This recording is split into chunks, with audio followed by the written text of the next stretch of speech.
Hi hello வணக்கம் மக்களே, எப்படி இருக்கீங்க? நாங்கள் ரொம்ப நல்லா இருக்கோங்க. நீங்களும் நல்லா இருப்பீங்கன்னு சொல்லிட்டு நம்புகிறேங்க. ஆமாங்க, இன்னைக்கு வேலூர் பள்ளிகொண்டாவில் இருக்கிற வாராகி அம்மன் கோவிலுக்கு தாங்க நாங்கள் வந்திருக்கோம். வாராகி அம்மன் கோவிலில் இன்னைக்கு ஐயப்பனுடைய படிப்பூஜை வச்சாங்க. ஸோ ரொம்ப சிறப்பாக நடந்துச்சு. அதுக்காக தாங்க நாங்கள் வந்திருக்கோம். வேலூர் வாராகி அம்மன் பள்ளிகொண்டாவில் இருக்கிற வாராகி அம்மன் கோவிலுக்கு நீங்களும் கட்டாயம் வாங்க. வேலூருக்கு வந்தீங்கன்னா பள்ளிகொண்டாவில் இருந்து டோல்கேட் பக்கத்தில் தாங்க இருக்குது வாராகி அம்மன் கோவில். ஸோ நீங்கள் கட்டாயம் வாங்க. போன முறை வரும்பொழுது விநாயகர் சிலைக்கு மஞ்சள் கலந்த நீரில் அபிஷேகம் பண்ணாங்க. இன்றைக்கி அந்த அபிஷேகம் கிடையாது. ஸோ வாராகி அம்மனுக்கு வந்த உடனே ஒரு விளக்கு ஏற்றிட்டு பின்புறமாக விநாயகர் சிலையை பின்புறமாக சுற்றிக்கிட்டு வந்தாங்க. ஸோ சாமியை கும்பிட்டு முடிச்சுட்டு ஐயப்பனுடைய பூஜைக்கு எல்லாரும் உட்காந்துட்டு இருந்தாங்க. அதாவது முதல்ல யாகம் வளர்த்தாங்க. நெய் நெக்ஸ்ட்டு அவள் எல்லாம் போட்டு யாகம் வளர்த்துருந்தாங்க. ஸோ அந்த யாகத்தில் எல்லா ஐயப்ப பக்தர்களும் யாகத்தில் உட்காந்து யாகம் வளர்த்துட்டு இருந்தாங்க. ரொம்ப சந்தோஷமாக இருந்துச்சு. நாங்கள் இன்றைக்கி காலையில் போனது கொஞ்சம் லேட்டுன்றதுனால எங்களால் யாகத்தில் உட்கார முடியலங்க. ஆனாலும் என்னுடைய ஹஸ்பண்ட் யாகத்தில் உட்கார்ந்தாரு. ரொம்ப சந்தோஷமாக இருந்துச்சு. எதிர்பார்க்கவே இல்லை அவருக்கு யாகத்தில் உட்கார்ற அந்த வாய்ப்பு கிடைக்கும்னு சொல்லிட்டு ஐயப்பனுடைய அருளாலையும் ஸ்ரீ வாராகி அம்மனுடைய அருளாலையும் அவரும் யாகத்தில் ஏன்னு கேட்டால் லேட்டாக போயிட்டு அங்கே இடமே இல்லைங்க. எல்லாரும் யாகத்தில் உட்காந்துட்டு அவங்கவுங்க ஃபேமிலியோடு கலசம் வச்சுக்கிட்டு யாகம் வளர்த்துருக்காங்க. ஸோ எங்களுக்கு அந்த வாய்ப்பு கிடைக்காதுன்னு தான் நினச்சிட்டு இருந்தோம். ஆனாலும் அவருக்கு அந்த வாய்ப்பு கிடைச்சதுங்க. ரொம்ப சந்தோஷமாக இருந்துச்சு. வேலூர்லேருந்து 21 கிலோமீட்டர் தொலைவில் ஸ்ரீ வாராகி அம்மன் கோவில் இருக்குங்க. கட்டாயம் நீங்கள் எல்லாம் வாங்க. டோல்கேட் பக்கத்தில் தாங்க கொஞ்சம் தூரம் தான் நடக்கிற வாக்கபிள் டிஸ்டன்ஸ் தான் இருக்குது. ஸோ நடந்தே வந்துடலாம். ரொம்ப பெருசாக இருக்குங்க கோவில். ஒரு டூரிஸ்ட் பிளேஸ் மாதிரி இருக்குங்க. ரொம்ப நல்லா இருக்குது. ஐயப்பன் மலைக்கு மாலை போட்டிருக்கிறவங்க, நெக்ஸ்ட்டு மேல்மலை மருவத்தூர் அம்மனுக்கு மாலை போட்டிருக்கோங்க. எல்லாருமே வாராகி அம்மன் கோவிலுக்கு வந்திருந்தாங்க. ரொம்ப சந்தோஷமாக இருந்துச்சு. அதாவது இந்த வாராகி அம்மன் சிலை தாங்க இங்கே இருக்கிறதுல ரொம்ப உயரமான வாராகி அம்மன் சிலை. இந்த வாராகி அம்மன் சிலையில் அம்மன் ஒரு கையில் தாமரைப்பூ, அதாவது மொத்த சுரூபமும், ஒரு கையில் தாமரைப்பூ, இன்னொரு கையில் புத்தகம் இருக்குது, ஒரு கையில் குங்குமம் இருக்குது. ஸோ இந்த வாராகி அம்மனுக்கு நீரில் அபிஷேகம் பண்ணணுங்க. எப்படின்னு கேட்டிங்கன்னா, வாராகி அம்மன் இந்த சாமிக்கு நீரில் அபிஷேகம் பண்ணுறதுக்கு முன்னாடி பின்புறமாக 3 சிலை இருக்குங்க கோவிலில். ஸோ பின்புறம் போயிட்டு ஒரு சாமி கையில் குங்குமம் இருக்குது, இன்னொரு சாமி கையில் புத்தகம் இருக்குது, இன்னொரு சாமி கையில் தாமரைப்பூ இருக்குது. ஸோ அங்கே அந்த சாமிக்கு நீரில் அபிஷேகம் பண்ணி முடிச்சுட்டு கோவிலை ஒரு சுற்றிக்கிட்டு வந்த பிறகுதாங்க இந்த அம்மன் சிலை இருக்குது. இந்த அம்மன் சிலைக்கு வந்த உடனே அவங்களே சொம்புல நீர் தராங்க. ஸோ அந்த நீர் நம்ம எடுத்துக்கிட்டு படியேறி மேலே போனாங்க. படியேறி மேலே போன பிறகு அம்மனுக்கு நாம் அபிஷேகம் என்ன நினைக்கிறோமோ அதை மனசார நினச்சிக்கிட்டு நடக்கணும்னு சொல்லிட்டு வேண்டிக்கிட்டு நாம் அம்மனுக்கு அபிஷேகம் பண்ணிட்டு வந்தாங்க. அதாவது ரொம்ப சந்தோஷமாக இருந்துச்சுங்க. ஏன்னு கேட்டுன்னு வச்சுங்களேன், அங்கே போனால் மனசுக்கு தானே அமைதி கிடைக்குதுங்க. அதாவது எல்லாமே நம்ம என்ன நினச்சோமோ அது நமக்கு கிடைச்ச ஒரு ஃபீலிங்ஸ் எனக்கு ஏற்பட்டுச்சுங்க. ரொம்ப சந்தோஷமாக இருந்துச்சு. அதாவது 10 நாளைக்கு முன்னாடி தான் வாராகி அம்மன் கோவிலுக்கு போயிட்டு வந்தேன் நான். ஸோ அந்த வீடியோவும் நான் அப்லோட் பண்ணியிருப்பேன். இன்றைக்கி நான் எதிர்பார்க்கவே இல்லைங்க வாராகி அம்மன் கோவிலுக்கு நான் போவேன்னு சொல்லிட்டு. அதாவது இன்றைக்கி ஐயப்பனுடைய படிப்பூஜை வச்சுருக்காங்க, அதனால் போகலாமான்னு சொல்லிட்டு என்னுடைய கணவர் கேட்டார். ஸோ வாராகி அம்மன் கோவிலுக்கு போகிறது எனக்கு ரொம்ப ஆசையாக இருந்துச்சு. ஸோ அப்படியே படிப்பூஜையும் பார்த்துட்டு சாமிக்கும் நீர் அபிஷேகம் பண்ணிட்டு வரலாம்னு சொல்லிட்டு நானும் கிளம்பி வந்துட்டேங்க. நாங்கள் வந்தது கொஞ்சம் லேட்டுன்றதால் எங்களுக்கு யாகம் வளர்க்குறதுக்கான வாய்ப்பு கிடைக்கல. இருந்தாலும் என்னுடைய கணவருக்கு கிடைச்சது. அவர் யாகம் வளர்த்துட்டு இருந்தாரு.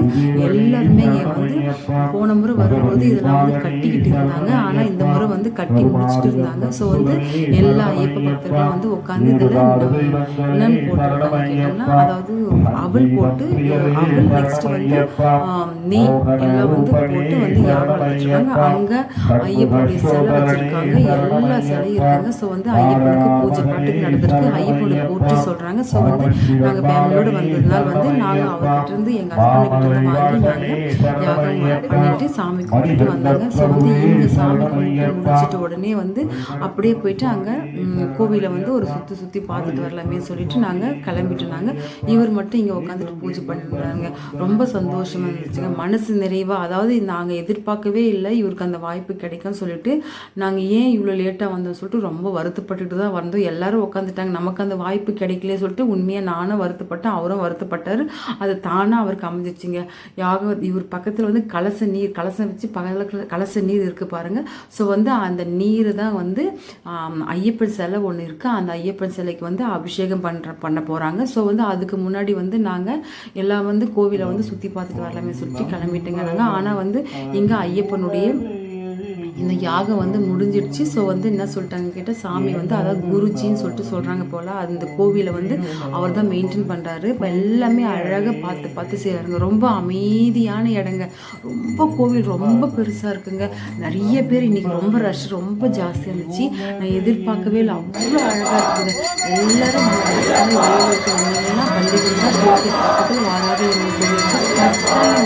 வந்து கண்டிப்பாக வந்து சாமிக்கு நீங்கள் அபிஷேகம் பண்ணிட்டு போகணும். ஸோ வந்து கலச நீர் கிடைச்சிது. அந்த நீரில் வந்து எங்கள் ஹஸ்பண்ட் பாருங்கள், அதாவது அவருக்கு கலசம் கிடைக்கவே இல்லைங்க. யாரோ ஒரு சாமி வந்து அவர்கிட்ட வந்து இந்தாங்க நீங்கள் கலசத்தில் நீர் இருக்குது, நீங்கள் அபிஷேகம் பண்ணிக்கோங்கன்னு சொல்லிட்டு கொடுத்துட்டு போனாங்களாம். ஸோ வந்து அதை வந்து ஐயப்பன் மேலே ஊற்றி அபிஷேகம் பண்ணிவிட்டு அந்த தண்ணி கொஞ்சம் எடுத்து வந்து வாராகி அம்மன் சிலை மேலே ஊற்றி இங்கேயும் கொஞ்சம் அபிஷேகம் பண்ணாங்களாம். அந்த வாய்ப்பு வந்து கண்டிப்பாக எங்களுக்கு நாங்கள் லேட்டாக போனாலும் எங்களுக்கு கிடைக்குமா இல்லையானு எங்களுக்கு தெரியலைங்க. பார்த்தா வந்து கிடைச்சது, ரொம்ப சந்தோஷமாக இருந்துச்சு. எங்கள் ஹஸ்பண்ட் தாங்க அபிஷேகம் பண்ணிகிட்டு இருக்காரு. நாங்கள் நினச்சே பார்க்கலாம். அதாவது வாராகி அம்மன் தாய், ஐயப்பன், இவங்க 2 பேருமே வந்து சரி நாங்கள் வருத்தப்படுறோமே சொல்லிட்டு எங்களுக்காக யாரோ ஒரு ஐயப்பன் சாமி தான் அவங்க வந்து ஒரு சின்ன பையன் வந்து இந்தாங்க நீங்கள் வந்து நீங்களே வந்து இந்த கலச நீரை சாமிக்கு ஊற்றிடுங்கன்னு சொல்லிட்டு கொடுத்துட்டு போனாங்களாம். எதிர்பார்க்கவே இல்லை. அவர் கையில் வச்சுட்டு இருந்தார். யார் கொடுத்ததுன்னு கேட்டால் இந்த மாதிரி சொன்னார். ரொம்ப சந்தோஷமாயிடுச்சுங்க.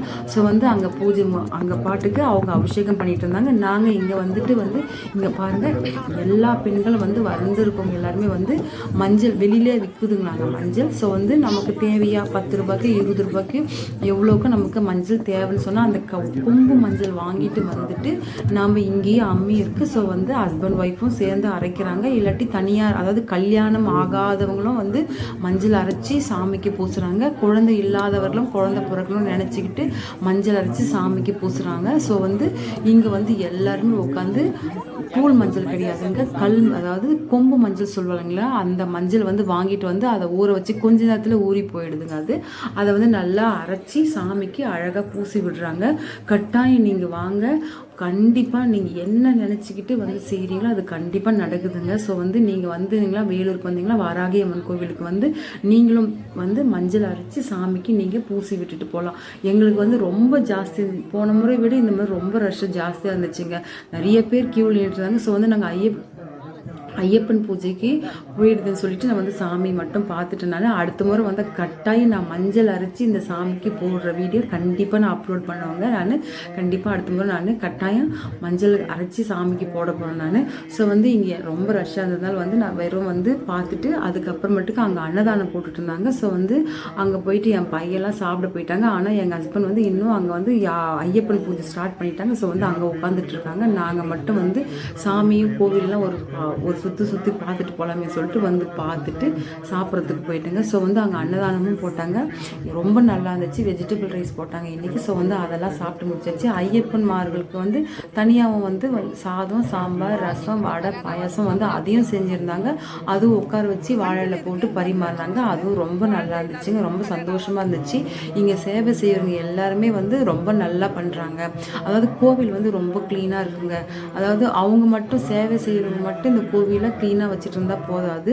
பக்தர்கள் நாம் போகிறோம் இல்லைங்களா, நாமளும் வந்து இந்த கோவிலை வந்து சுத்தமாக வச்சுக்கிறதுக்கு நம்மளும் நினைக்கணுங்க. சாப்பிட்டுட்டு அந்த இலையோ அந்த பிளேட்டோ வந்து அங்கங்கே போடாமல் அதை வந்து நம்ம அதுக்காக வச்சுருக்கிற டஸ்ட்பினில் போட்டுட்டு ஹேண்ட் வாஷ் பண்ணுறதுலாம் வந்து அதுக்காக ஒரு இடம் இருக்குது. ஸோ வந்து அங்கே போயிட்டு வாஷ் பேஷனில் ஹேண்ட் வாஷ் பண்ணிவிட்டு அப்படிலாம் வந்தால் ரொம்ப நல்லாயிருக்கும்.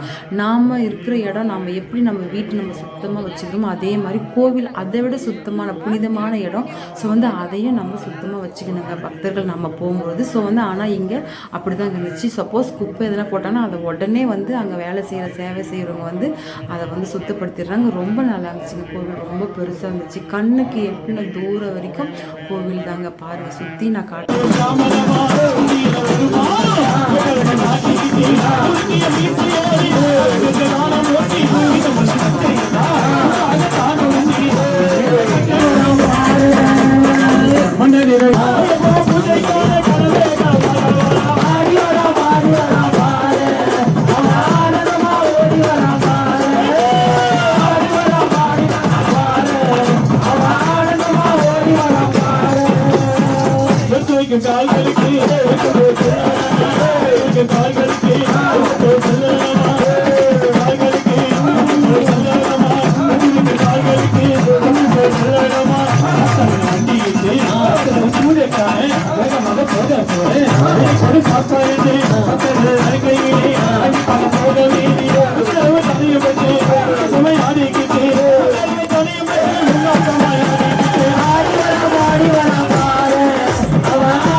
வாசுகி